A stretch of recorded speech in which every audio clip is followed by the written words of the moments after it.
Halo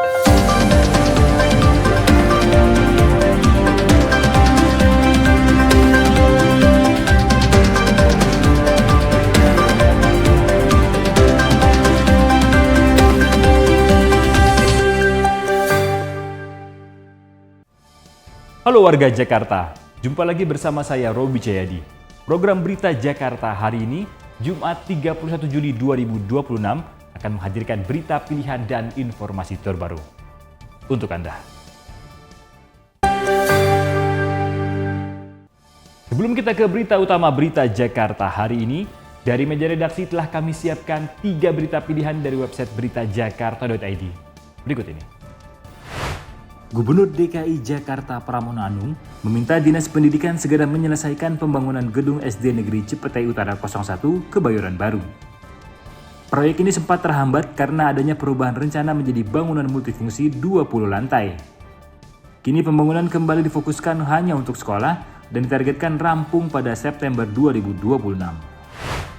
Sebanyak 20 bangunan liar di atas lahan seluas 3.300 meter persegi di kawasan Duri Kosambi, Cengkareng ditertibkan oleh petugas gabungan.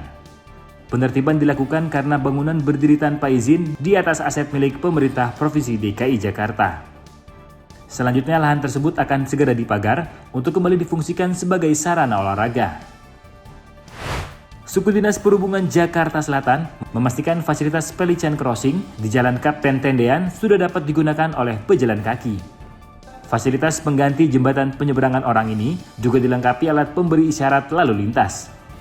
Saat ini petugas telah disiagakan di lokasi untuk membantu penyeberangan jalan serta mensosialisasikan aturan baru kepada pengendara yang melintas.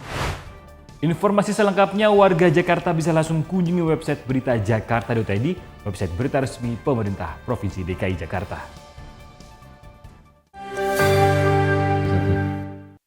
Kita beralih ke berita pertama Berita Jakarta hari ini. Pemerintah Provinsi DKI Jakarta mengubah pengelolaan sampah ibu kota dari sistem angkut buang menjadi pilah, angkut, dan olah.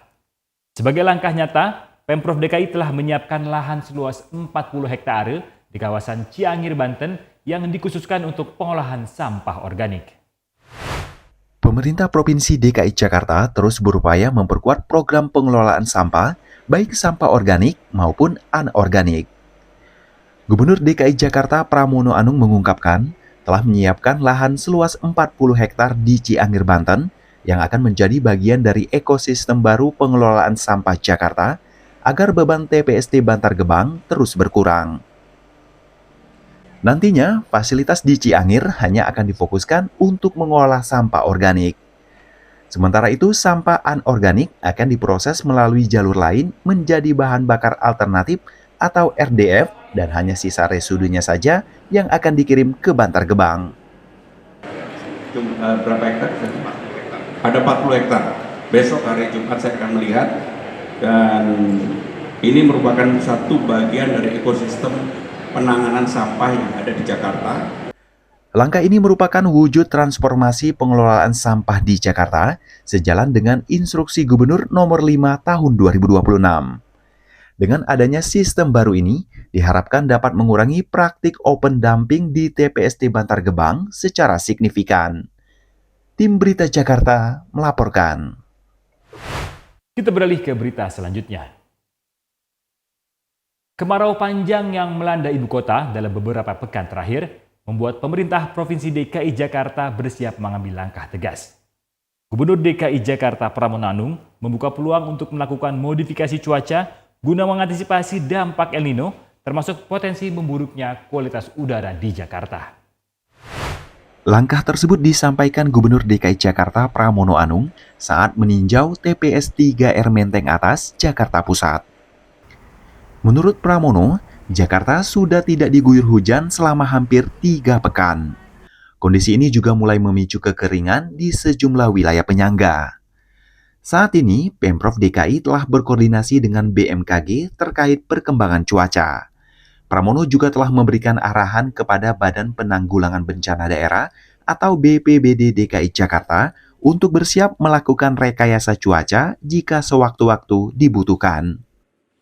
Sehingga dengan demikian nanti akan segera kita putuskan untuk Badan Penanggulangan Bencana Daerah melakukan rekayasa cuaca di Jakarta, karena selama ini yang kita lakukan adalah untuk mendorong hujan ke laut, kali ini untuk membuat hujan di Jakarta.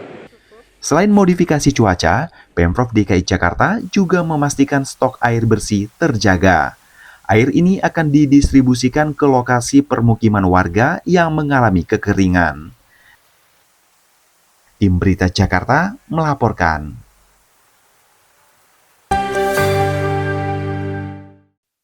Kita ke segmen Info Jakarta. Kabar gembira bagi Anda warga Jakarta.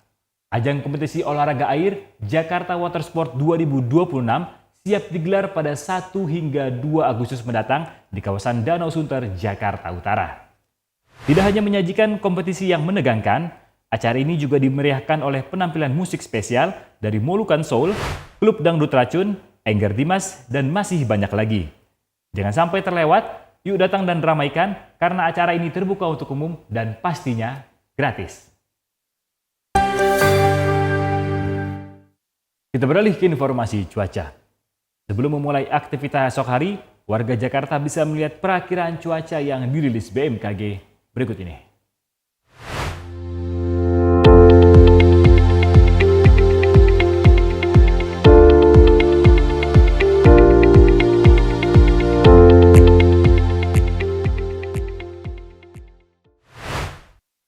Demikian program Berita Jakarta hari ini. Terima kasih atas kebersamaan Anda. Saya Robi Ceyadi dan tim redaksi yang bertugas undur diri. Menyongsong 5 abad Jakarta, Jakarta Kota Global dan Berbudaya. Sampai jumpa.